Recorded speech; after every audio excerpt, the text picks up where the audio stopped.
Sag mal! So, jetzt wird es absolut cringe. Milo. Es funktioniert nicht bei mir heute. Unangenehme Fragen. 2 mit Adi Totoro und Can Maria Finger. Beziehungsweise unangenehme Fragen 2 mit den beiden Lausbuben.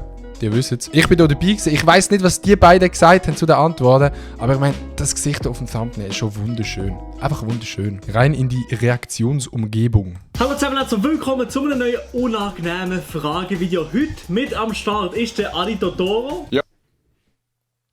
Grüezi. Ja, was läuft? Ich bin der Adi. Der Can Maria Finger. Ein Kaffee am Morgen vertreibt Kummer und Sorgen. Bro, am Chansi Setup sieht so geil aus. Hure schön von der Farbe. Dann kommt auch mies. Ich habe es halt eben in Raw geschickt. Der Milo hat es einfach nicht graded gehabt. Milo, was ist mit dir los? Meine Wenigkeit. Unglaublich chillig.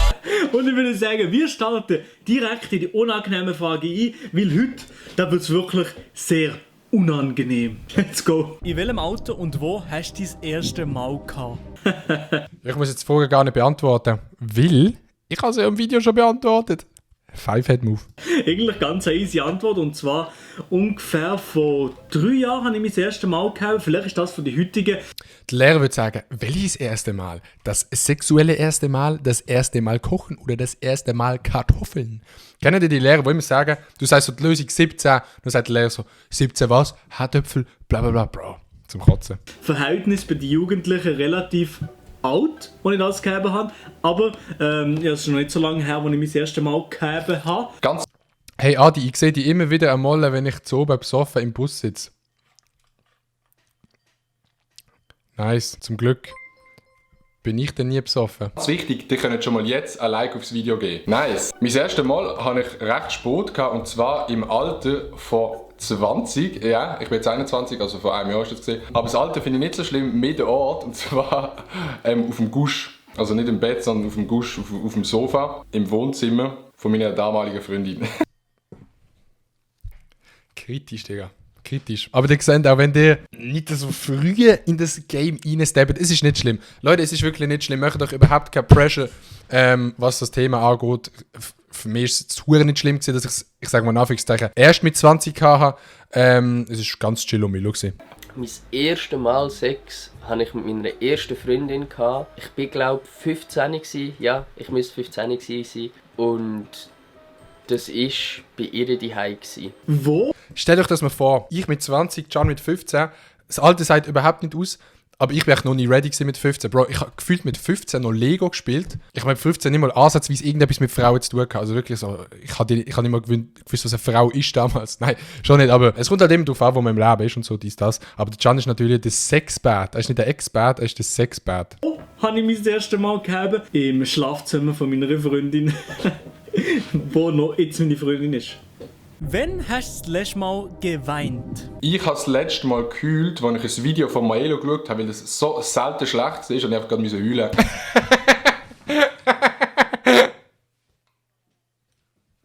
Richtiger Scheißwitz.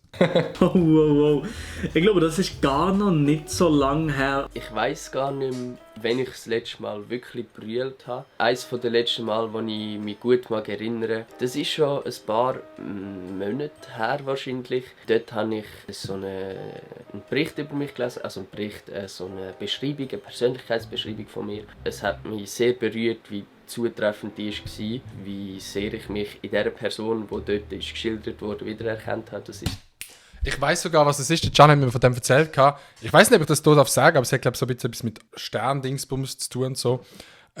Ich glaube hure nicht an das. Ich habe immer das Gefühl, in diesen Berichten steht einfach etwas drin, wo meistens halt so ein bisschen auf alle Leute zutrifft, wie zum Beispiel, du liest so den Bericht, ich bin Steinbock, ich mache 20 Minuten auf, lies so die Astrologie-Dingsbums und dann steht so, du musst heute schnaufen zum Überleben. Boah, trifft hure auf mich zu. Aber nein, ich fühle das einfach nicht so. sehr ein schöner Moment gewesen. Dort habe ich das letzte Mal sehr fest gebrüllt und dann haben wir das beiseite gelegt und schnell ein paar Minuten gebraucht, dann wieder gelesen und dann wieder ein bisschen Pause gebraucht. So, ja. Nur noch zum Sagen, ich bin nicht so ein Mann, der das Gefühl hat, ich bin mit meiner Männlichkeit eingeschränkt oder so, wenn ich heule oder brülle. Dann habe ich das Problem damit. Also da lasse ich einfach den Gefühlen freien Lauf. Also mache ich wirklich. Und ich würde sagen, das letzte Mal vielleicht so, ich glaube, das ist 2-3 Wochen her oder so. Nein, ich habe das letzte Mal gekühlt. Ich glaube, es ist wirklich hure lang her, Mitte August vor einem Jahr. Ich heule wirklich hure selten, aber nicht, weil ich nicht gerne Gefühle zeige, sondern wenn ich heule, dann eh nicht von anderen Leuten. Das mache ich eigentlich nie. Sei es Freundin, Eltern, irgendetwas, sondern dann heule ich meistens allein. Aber ich heule schon selten. Ich bin sonst dann einfach sad und heule nicht. Bro, Real Talk, ich heule eigentlich nicht von anderen Leuten. Ich weiß nicht wieso, aber ich kann das einfach nicht. Mal, hast du schon Urin getrunken? Nein, das habe ich noch nie gemacht, freiwillig. Vielleicht irgendwo mal im Ärgerbach oder so, wo weiter oben ein kleines Kind drin geschifft hat und ich dann im Wasser war und aus Versehen etwas geschluckt habe. Vielleicht so mal. Und zudem habe ich sogar noch eine lustige Story. Es war mit 15 gewesen, mit meiner Freundin. Ich breche sie ganz knapp zusammen, weil ich sie nicht ausholen will. Ich habe eines Zähne, dass jetzt eine lange Story kommt. Can, ich weiss, dass jetzt eine lange Story kommt. Tages den Kühlschrank aufgemacht. Dort war eine Milchflasche drin. Ich wollte Milch trinken, ich habe von der einen Schluck genommen. Und es war keine Milch. Ja.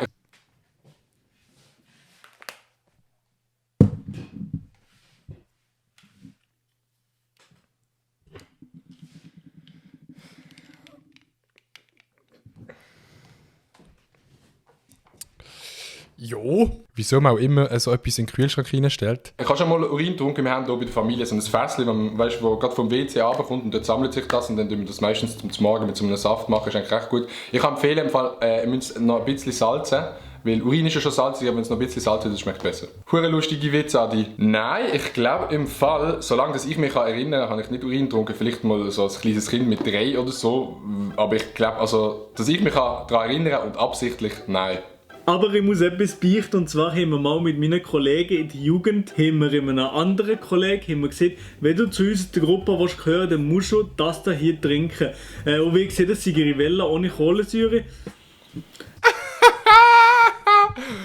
Ich habe das Gefühl gehabt, dass der ganze Witz nach Urin geschmeckt hat, das Rivella da.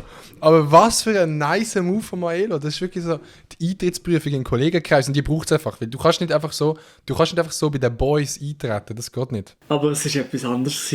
Aber er hat es nur ganz kurz getrunken und hat das gar noch mehr weggeschossen. Also, ja, ich schäme mich. Ja, Kinder sind grausam. Hast du deine Reichweite schon mal gebraucht, um jemanden zu beeindrucken?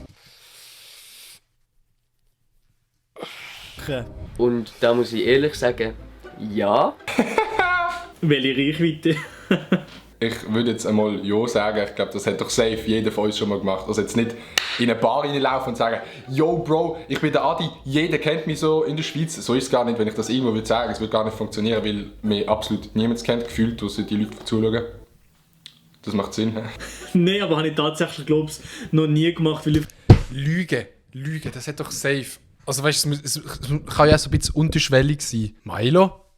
Ich finde es komisch, nein, mit irgendwelchen Zahlen oder so, bei irgendjemandem zu flexen oder so. Also nein, habe ich noch nie gemacht, nein. Ja, okay, wenn man vielleicht mal so im Ausgang ist und irgendwelche neue Kollegen kennenlernt oder so, hat man vielleicht schon mal, wenn man betrunken war, schon mal gesagt, wie viele Abonnenten man hat oder was man so macht als Beruf. Aber irgendwie kann man ja auch stolz darauf sein, dass man das erreicht hat. Und wenn ein YouTuber bei dieser Folge Nein sagt, tut einfach liegen.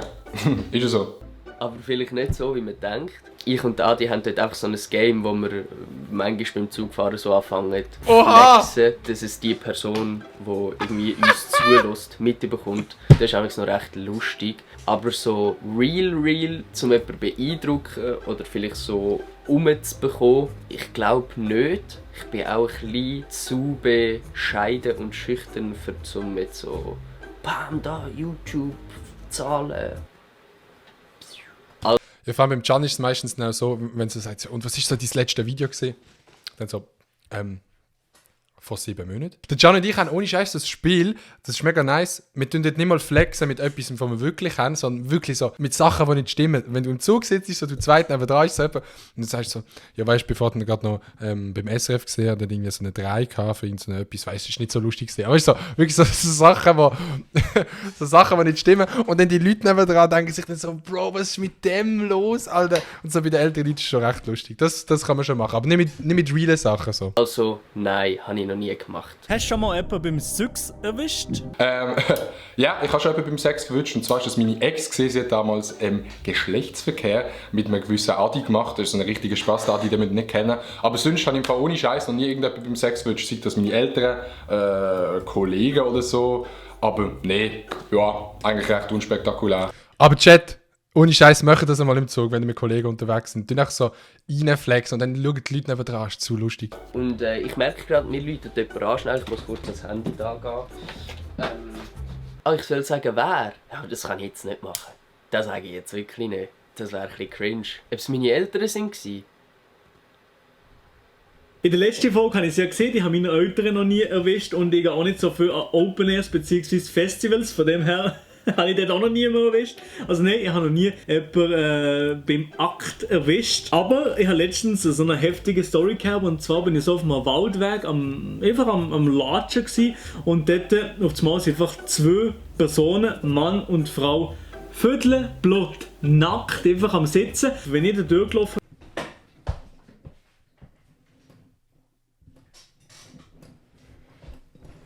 bin, haben sie gerade in der letzten Sekunde das Picknick-Tüchli so genommen und über sich drüber gestülpt und hier so Schiss gehabt, dass ich irgendetwas sehe. Ich bin so da durchgelaufen, mit dem Skate unter dem Arm, so da durchgelaufen und ich sehe einfach nur 4 Beine aus dem Tüchli so rausragen und ich dachte, oh mein Gott, aber ja, sie sind 100% beide splitterfasernackt gewesen. Vielleicht haben sie erwischt beim Akt, aber ich habe es nicht gesehen, also, oder vielleicht haben sie es danach noch gemacht, ich weiß es nicht. Wenn du etwas an deinem Körper müsstest ändern, was wär's? Kurz überlegen. Kurz strecken. Ganz klar Schwanz verkleinern. Wenn ich irgendetwas ändern müsste, dann müsste ich das so sagen wie der Farid Bang.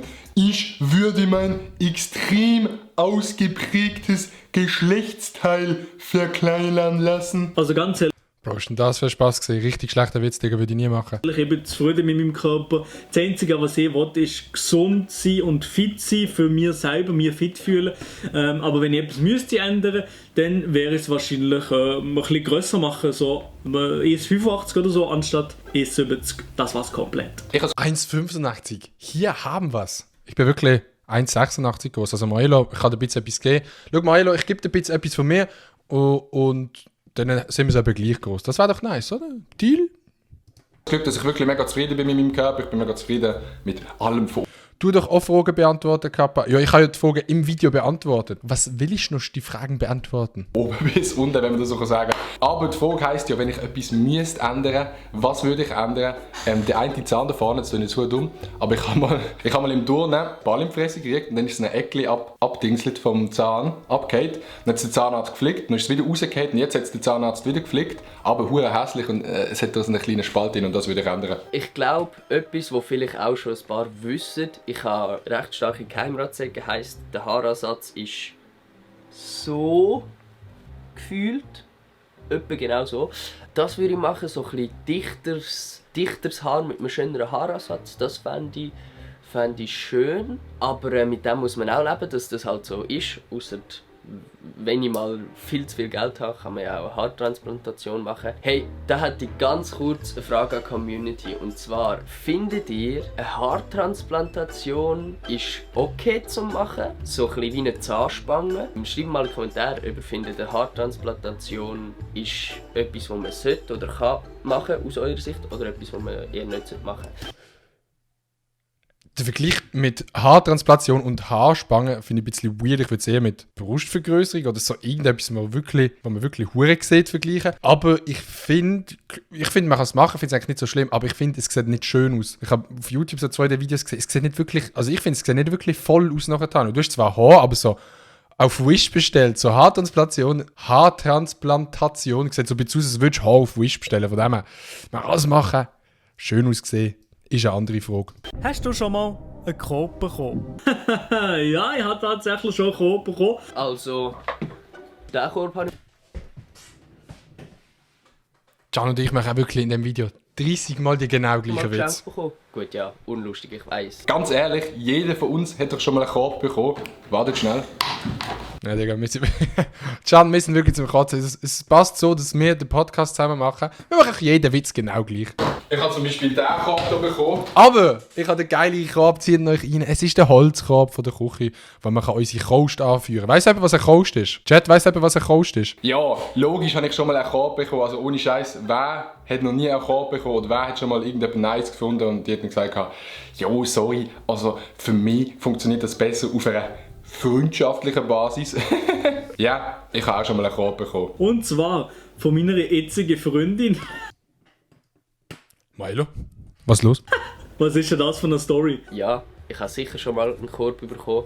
Ich finde das Ganze viel einfacher, wenn man ziemlich schnell auf den Punkt schafft, wo man hin will. Gegenseitige Interessen da und das klar machen, und wenn es nicht da ist, dann shit happens, schade. Und So einen Kachelofen, wo man drauf hocken kann. Da weiss es jemand. Ja, voll. Wir haben in unserem Haus 2 Kosts im